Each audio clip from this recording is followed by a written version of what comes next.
You know, the sister said, how long are you going to speak? And I said, well, Father gave me an hour, but I don't think it'll be that.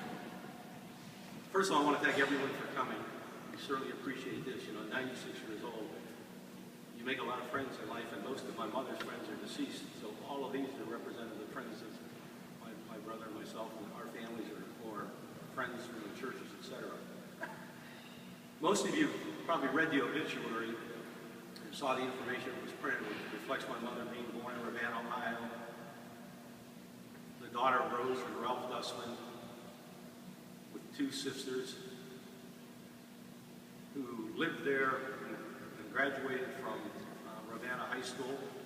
And, you know, I'm not going to spend a lot of time on the early years from there when she met my dad and when they got married. But I'm going to spend more time focused on what it was like for us growing up. Because so much of it happened right here. Believe it or not, 66 years ago, we were living across the street. We had just moved in. On this street, and Father's done a magnificent job here at St. Pat's. But during that period of time, the neighborhood was really vibrant. You know, every house was filled. I would estimate there were probably 35 children in that neighborhood. And most houses had porches, so that was the environment you lived in. You were out, you were sitting on your porch. The families were, you know, very close. Not only that, at St. Patrick's, I think Monsignor Casey was here at the time, and Father Murphy, Father Gallagher, a number of priests. But the church was alive. Monday, when they would have a novena, instead of one novena today at the side altar, they'd have 5 or 6 buses would be coming with people to novena. You can imagine that. And then directly behind me in the next lot was where the sisters lived, the convent. And there were probably, I don't know, estimate maybe 14 to 16 sisters. Sister Edna Marie was the head of the order at that time, or head of the convent. And they had high hedges that were on the front of the street of Cleveland Street. So in the summer, the nuns would be out. They'd be singing, they'd be playing badminton, they'd be doing a lot of things. They almost entertained the neighborhood. It was fantastic. So that was the environment that we started to grow up in, which was really great. And my mother became, you know, a tremendous part of that. The nuns would call for support for older boys, for errands. She was taking them to the, you know, to the doctors, things like that. And when my dad was a city fireman at the time, when he'd come home, he'd be doing the same thing. And of course, us growing up there, we spent a lot of time then with the priests and the sisters. And as we grew, you know, you do different things.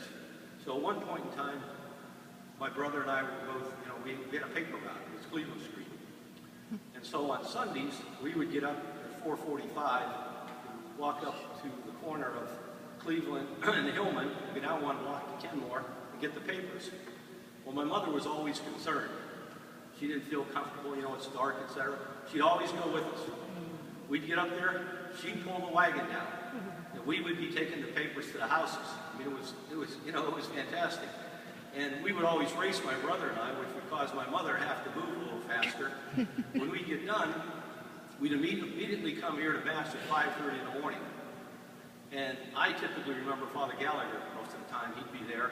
And my brother and I, I'm sure, you know, were half asleep. I don't know if we fought going to Mass, but, you know, we were here in Mass.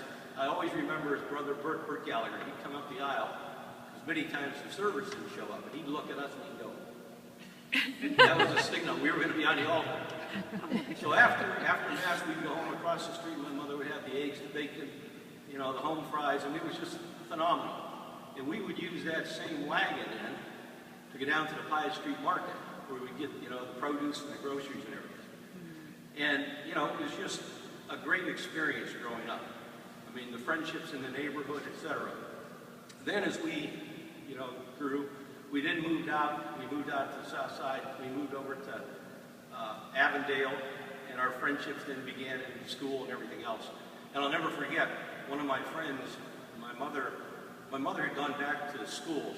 She always had a desire to be a nurse.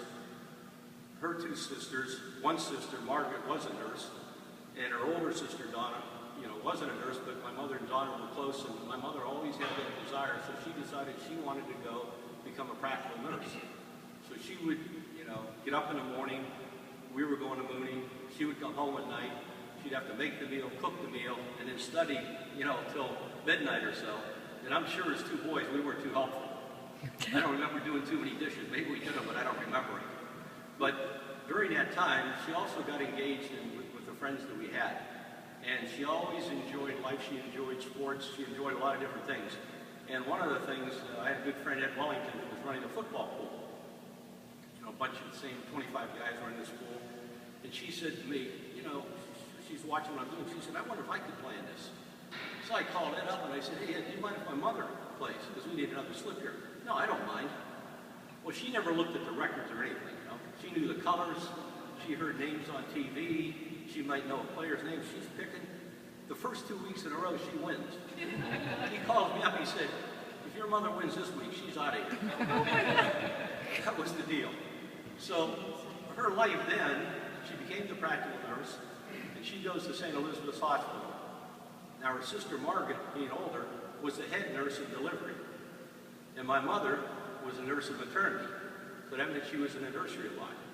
So every time we had a child born between myself and my brother, you know, we had 4 kids, each one of them had the same experience of my aunt being in delivery and my mother changing the baby, washing the baby, handing the baby to the respective Jan. And later on, it was interesting because, I don't know, years later, my wife was telling my son Michael about it, how my mother changed and everything. He was 3 years old. He said, you know, Mom, I remember all of that. I remember her changing me. I knew he had a good memory, but I didn't know it was that good. Yeah, Mike. So the experiences we had, again, through the births, and then later on, as we began to grow our family, we moved out of town, but we always got together at Christmas. And Christmas was a big holiday for us. The whole family would come together. My mother thought nothing of buying gifts. So when you came in the house, we had a Christmas tree in the corner, but the Christmas tree would be moved out. Because my kids, and I'm sure Sean and Danny can attest to this, these presents are all around the tree. They're about halfway up the tree. There's got to be hundreds of gifts. And she would agonize with my grandmother about did she have the same number for each kid. She was worried even when we were opening gifts if there was the same number. So I know all the kids enjoyed that, and she enjoyed them. And, oh, you know, one thing I kind of thought I forgot about it. Growing up here, you had St. Patrick's Day. And, of course, every St. Patrick's Day, we were in a play beginning, you know, the first grade. So she would make the costumes, cut the pattern, did the sewing. That's how we dressed up. So when my grandmother came there, they decided they wanted to make the Halloween costumes now. So one year they made cowboy costumes. We each had to be a cowboy. They had the chaps, the shirt, the tie, even a cowboy hat. So we had to go up and down the neighborhood, you know, and everybody knew who the Rhattigan brothers were. At almost every house we had to go inside so everyone could see, not us, but how this sewing had been done. I have to admit it was a little embarrassing, but I'll tell you, it was probably the best haul we ever had for Halloween. It was fantastic. So anyway, going forward, my mother, you know, really idolized the grandkids. She thought so much of them, just watching them grow up, and Sean and Danny and my son Michael, my daughter Colleen.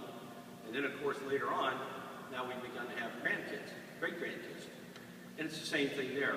You know, we had Liam and Aiden and Declan, and now we have a Dylan. So we got 4. And she, you know, was so taken back, you know, as she was getting older, just the experience of having these kids and still being able to hold them.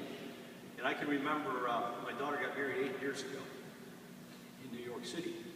We had a big band and music and everything, and I see my mother's out in the dance floor with one of my son's friends, Nick Soros, and he's spinning her all over. And, you know, I was a little concerned. I mean, 88 years old. So I go over and I said, Nick, I said, you know, you got to take it easy. I said, you know, my mother's 88. He said, she's in better shape than I am. You know, so she wasn't going to step back. So a week ago, Wednesday, I got the call. She was at the Christine Valley, and I had gotten a call in New York saying that she probably had 72 hours to live. Well, that particular day, we were going downtown New York to the hospital where my son and his wife, she was having their first child, which was going to be a cesarean at 11:30.